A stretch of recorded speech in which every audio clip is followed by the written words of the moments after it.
Hello दोस्तों, केना छी अहाँ सब? अहाँ सबके स्वागत करै छी एक और नया ब्लॉग में। तो चलो आई के ब्लॉग में अहाँ सबके देखाबऽ जा रहल छी मिथिलांचल स्पेशल कदीमा के चटनी बनाबऽ के एकदम आसान तरीका और देसी तरीका। तो देखियो कदीमा के एही हिसाब से एकदम पतला पतला काट लेब, ठीक छै। ओहिके बाद इम्हर गैस पर एते फ्लेम पर लोहिया चढ़ा देबै। लोहिया गरम भऽ जायत तो ओहिमे तेल धऽ देबै गरम हुअ लेल, ठीक छै। तेल गरम भऽ जायत तहन ओहिके बाद ओहिमे तेजपत्ता, सूखा लाल मिर्च, पचफोरन ई सब ओरिया लेब जाबत तेल गरम होइए ताबत। और इम्हर हींगो निकालि कऽ राखि लेब, ठीक छै।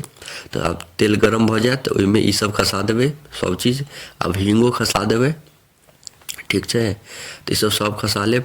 ओहिके बाद ई जे देलियै सूखा लाल मिर्च, पचफोरन, तेजपत्ता ई सब गरम भऽ जायत, पाकि जायत तहन ओहिमे कदीमा खसा लेब जे कटने छलू। एकरा बढ़िआँसँ धोइ कऽ खसा लेब आ बढ़िआँसँ लारि चारि देबै। ओहिके बाद हल्दी एहिमे आधा के आधा दऽ देबै। नमक अहाँ 1 चम्मच देबै, काफ़ी छै। आ ई दुनू दऽ कऽ फेर आब बढ़िआँसँ लारि चारि लेब। नमक 1 चम्मच देबै, काफ़ी छै। कनिक 1 चम्मचसँ ज़्यादा दऽ देबै तऽ ठीक छै। हल्दी आधा के आधा चम्मच, ठीक छै। ई दुनू दऽ कऽ मसाला मिला लेब बढ़िआँसँ। ओहिके बाद धनिया पाउडर आधा चम्मच काफ़ी छै। और लाल मिर्च पाउडर इहो आधा चम्मच, इहो दुनू आधा आधा चम्मच डालि देबै और बढ़िआँसँ मिला लेब, ठीक छै। एकरा फेर बढ़िआँसँ मिला लेबै। आब कनिक देर की छै गलऽ देबै एकरा, देखियौ एहि हिसाबसँ आरामसँ एकरा गैस पर चढ़ा कऽ छोड़ि देबै। मतलब लारैत चारैत रहब, कनि गलऽ देबै, कनि गलतै बढ़िआँसँ, देखियौ कनि बढ़िआँसँ गलतै। एहिके ऊपरसँ की करब, कखनो कालके एना झाँपि देबै बस 2-3 मिनट 5 मिनट कनिक छोड़ि देबै। देखियौ एते फ्लेम पर, देखियौ एते फ्लेम पर झाँपि कऽ छोड़ि देबै। फेर 5 मिनट बाद फेर उघाड़ि लेब, फेर लारि चारि देबै, कनिक थोड़ि थाड़ि देबै आ बढ़िआँसँ गलऽ देबै एकरा। ओहिके बाद फेर झाँपि देबै, एना 1-2 बेर कऽ देबै फेर गलि जायत। एनामे की होइ छै तुरंत गलि जाइ छै।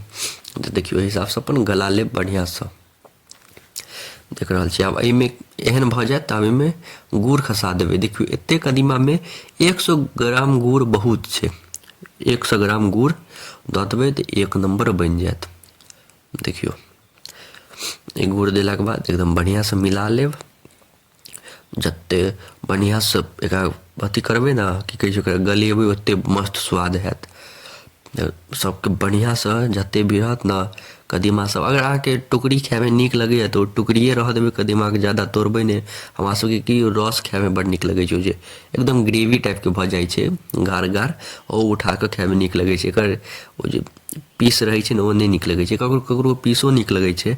तऽ अगर अहाँके नीक लगैए तऽ ओ अहाँसब अपन जे हिसाबसँ अहाँके नीक लगै ओहि हिसाबसँ अपन धऽ देबै। ज़्यादा नहि गलाबऽके हैत तऽ नहि गलायब अहाँसब। हमसब कनि ज़्यादा गला कऽ खाइ छी। देखियौ कतेक गला देलिए, 1 नम्बर लागि रहल छै। आब एहन भऽ गेलै तऽ आब एहिमे पानि धऽ देबै, कनिके देबऽके छै, ज़्यादा पानि नहि देबऽके छै।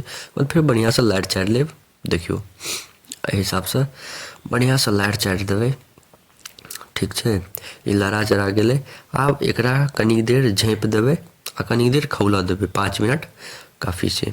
देखियौ झाँपि देबै एकरा बढ़िआँसँ, 5 मिनट तक खौलऽ देबै एतेक फ्लेम पर, ठीक छै। आब 5 मिनट भऽ जायत ओहिके बाद एकरा निकालि लेब, बर्तनके उघाड़ि देबै। ओहिके बाद एकरा कनिक जे रस रहत तऽ एकरा बढ़िआँसँ जरा लेब। जे कनि ग्रेवी ज़्यादा बढ़िआँ रहै छै ने, नीक खाइमे, मोटगर जे गाढ़ गाढ़ रहत से खाइमे नीक लागत, पतला नहि खाइमे नीक लागत। तऽ कनिक अगर पतला रहत तऽ एकरा बढ़िआँसँ जरा लेब, गाढ़ा कऽ लेब, ठीक छै। एकरा बढ़िआँसँ हुअ देबै कनि। और जतेक एहिमे सामग्री लागल, इन्ग्रीडियंट कहै छै इंग्लिशमे, जे सामग्री लागल यऽ ओ हम डिस्क्रिप्शन बॉक्समे लिख कऽ दऽ देब। अहाँसब जाकऽ ओतऽसँ देख लेब, स्क्रीनशॉट लऽ लेब आ बस आरामसँ बना लेब सब सामान इकट्ठा कऽ कऽ। देखियौ कतेक मस्त बनलै, 1 नम्बर बनलै, की बताउ अहाँके। आब देखियौ बनि कऽ आब रेडी भऽ गेलै। गैस परसँ उतारि देलिए, गैस बन्द कऽ देलिए। आब देखियौ 1 नम्बर लगै छै। ई खेबै जे रोटी साथे, चावल साथे 1 नम्बर लागत। अहाँसब जरूर एक बेर घरपर ट्राई करब और बतायब केहन लागल। तऽ अहाँसबके एतेक देर तक देखऽके लिए धन्यवाद। नीक लागत तऽ लाइक, कमेंट, शेयर, सब्सक्राइब जरूर करब। मिलै छी अहाँ सबसँ अगला नेक्स्ट ब्लॉगमे। धन्यवाद।